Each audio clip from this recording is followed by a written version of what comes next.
గారు, సంధ్య గారు చెప్పండి. చూసాం కదా, ఏం చెప్తారు? ఏంటి ఇది? ఎక్కడో జరిగింది కాదు, ముఖ్యమంత్రి సొంత గడ్డ మామనార్ జిల్లా నాగర్ కర్నూలులో జరిగింది ఇది. ఏంటి ఆ పసిపాప, 2 నెలల పసిపాప, ఆ పాపను కాలుతో తన్ని కులహంకారంతో ఆ పాప ప్రాణాలను తీసుకున్నారు. ఏంటి వీళ్ళకి ఎలాంటి శిక్షలు పడాలంటారు? అసలు ఎందుకు ఈ రకంగా ప్రవర్తించి ఉండొచ్చు వాళ్ళు? చాలా స్పష్టమండి. ఈ వరుస ఘటనల వెనుక ఉన్నది ఖచ్చితంగా నిస్సందేహంగా కుల దురహంకారం. దురహంకారానికి పవర్ ఎక్సైజ్ కూడా తోడవుతుంది.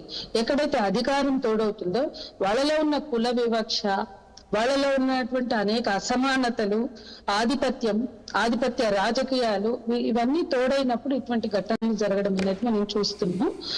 ముఖ్యమంత్రి జిల్లాలోని ఇటువంటి అమానవీయ ఘటన చోటు చేసుకోవడం ఒక్కసారి గుర్తు తెచ్చుకోవాలి. రేవంత్ రెడ్డి గారు ప్రతిపక్ష నాయకులుగా ఉన్నప్పుడు కాళ్ళకి బల్పం కట్టుకుని తిరిగారు ఊరూరా. ఇటువంటి ఘటనలు ఎక్కడ జరిగినా వాలిపోయారు. మరి ఇవాళ ఎందుకు మీ సొంత జిల్లాలో జరిగితే కనీసం నిష్పక్షపాతంగా ఉండలేకపోతున్నారు? ఎవ్వడికి అధికారంలోకి వస్తే వాళ్ళు ఇష్టానుసారం వ్యవహరించవచ్చా? ఈ రాష్ట్రంలో కుల దురహంకార ఘటనలు జరగడం కొత్త కాదు. గతంలో పెళ్లిళ్ల విషయంలో జరిగాయి. ఎంతో మంది అల్లుళ్ళని చంపారు. అంటే కుల దురహంకారం రకరకాలుగా. ఇవాళ ఈ సంఘటన వెనుక కూడా కొన్ని వినపడుతున్నాయి. ఎస్సీ అమ్మాయి బీసీ అబ్బాయి పెళ్లి చేసుకోవడం, చాకలి కమ్యూనిటీ, ఇవన్నీ కూడా వస్తున్నాయి. సరే, ఏది ఏమైనా వీళ్ళ అహంకారం అనేది స్పష్టం. అక్కడ ఆ రోజు మల్లన్న దైవ దర్శనానికి వాళ్ళు వెళ్ళినప్పుడు బయట ఉండి మేము దర్శనం చేసుకుంటామన్నారు. వాళ్ళు లోపలికి రావడానికి వీల్లేదన్నప్పుడు, అంటే బయట కూడా ఉండడానికి వీల్లేదు అని వాళ్ళు అటాక్ చేశారు, దాడి చేశారు లిటరల్ గా. ఆ దాడిలోనే కదా పసిపాప గాయాల పాలైంది, ఊపిరాడకుండా సఫకేట్ అయింది. అంటే ఇంత క్రూరంగా, ఇంత అమానవీయంగా దాడి చేశారు అంటే దాని మీద కనీసం ఒక వ్యవస్థ లేదా మనకి? ఘటనే దుర్మార్గం, చాలా క్రూరత్వం.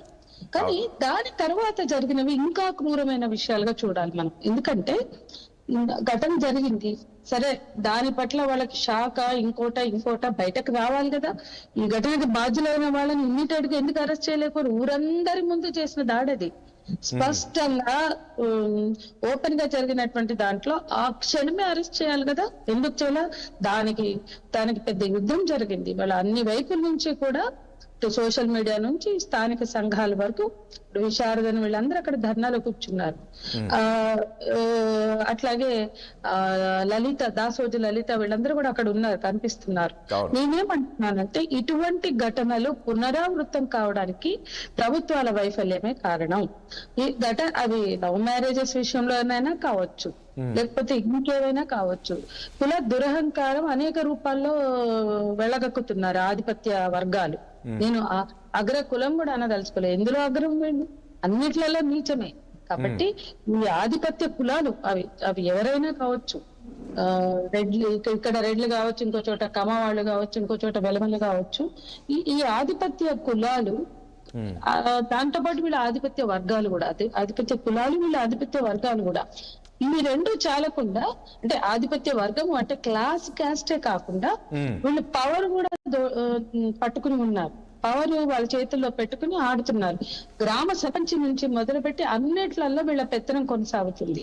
ఆఖరికి కానీ సంజయ్ గారు, ఈ రోజు జరిగిన ఘటన విషయంలో అతను మరి సర్పంచ్ అనేది అంటున్నారు. అక్కడ శ్రీనివాస్ రెడ్డి అతను అక్కడ సర్పంచ్ అనేది తెలుస్తుంది. మరి ఆయన్నే గ్రామానికి ఒక ఆదర్శంగా ఉండాల్సింది పోయి, అతనే గ్రామానికి ఒక రక్షణగా ఉండాల్సిన శ్రీనివాస్ రెడ్డి ఈ రకంగా ఆయన వ్యవహరించడం అనేది నిజంగా ఇది.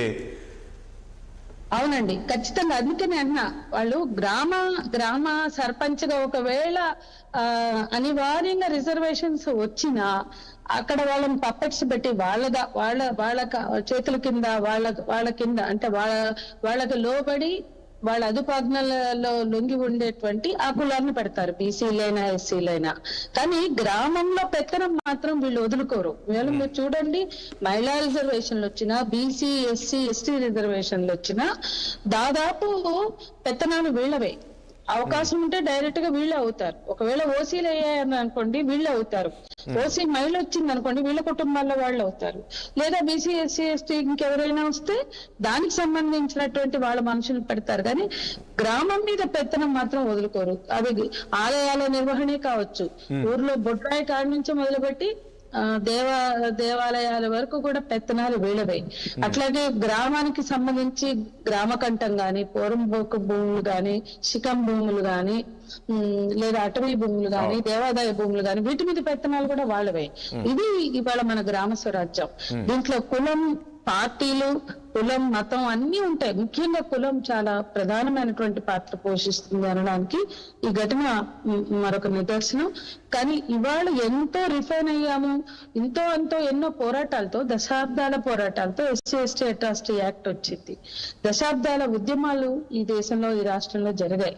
ఇవన్నిటి తర్వాత కూడా ఇంత క్రూరంగా గ్రామంలో వాళ్ళు చేశారంటే ఇది కేవలం అహంకారం, దురహంకారం, కుల దురహంకారం తప్ప అది ఎవరిదైనా కావచ్చు. ఈ ఘటనకి బాధ్యులైన వాళ్ళు, వాళ్ళ వెనక ప్రోత్సాహకంగా నిలబడిన వాళ్ళు, వాళ్ళ వెనక దన్నుగా ఉన్నటువంటి రాజకీయ పార్టీలు ఎవరైనా కావచ్చు. ఇవాళ ఆ జిల్లాకు చెందినటువంటి, ఆ ప్రాంతానికి చెందినటువంటి డికే అరుణ కూడా బీజేపీకి చెందిన ఒక ప్రధాన నాయకురాలు. ఆమె కూడా, ఆమె వాయిస్, జయజమ్మ వాయిస్ కూడా అంత గట్టిగా వినిపిస్తలేదు. అంటే అన్ని రాజకీయ పార్టీలు ఒకటే అవుతారండి. ఇక దళితుల మీద దాడులు తీసుకొని, సంధ్య గారు మీరు అన్నట్లు కరెక్టే. ఇప్పుడు ఇదే ఘటన ఇప్పుడు ఈ రోజు ఆ మౌనిక జరిగినది ఏదైతే ఉందో, ఇది అదే ఒక రాజకీయ నాయకుడో లేదో ఒక అగ్రకులస్తులో చెందిన వాళ్ళకు జరిగి ఉంటే ఈ రోజు ఈ పరిస్థితి ఉండేదా? అంతే కదండి. ఇవాళ ఆధిపత్య కులాలకు చెందిన అమ్మాయిల మీద దాడులు జరిగితే ప్రపంచం సమస్యగా మారుతుంది. లేదా ఇటువంటివి ఏవైనా జరిగితే అందరి సమస్యగా మార్చుతారు, మీడియా నుంచి మొదలు పెడితే రాజకీయ పార్టీల వరకు కూడా. కానీ కడుపేదలు, నిరుపేదలు, లేదా దళిత బహుజన వర్గాలకు చెందిన పిల్లలు అనుకోండి, చిన్న పాప అండి, ఆ పసి పిల్ల, ఆ పాప ఏం నేరం చేసిందని అంత క్రూరంగా దాడి చేశారు. అక్కడ ఉన్న మనుషులు, చుట్టుపక్కల ఉన్న మనుషులు ఎందుకు చూస్తూ ఉన్నారు? వాళ్ళని ఆపలేకపోయినరా నలుగురు పోయి? ఇవాళ పోలీసులు ఎందుకు అంత నిశ్చేష్టులై ఉండిపోయారు? పోలీసు అంటే ఒక లా అండ్ ఆర్డర్ లేదా? ఇటువంటి జాతరలు జరిగితే ఇవాళ కొమరి మల్లన్న జరిగినప్పుడు అక్కడ పోలీస్ బందోబస్తులు ఉంటాయి, అనేక రకాల ఏర్పాట్లు ఉంటాయి. మరి ఆ నిర్వాహకులు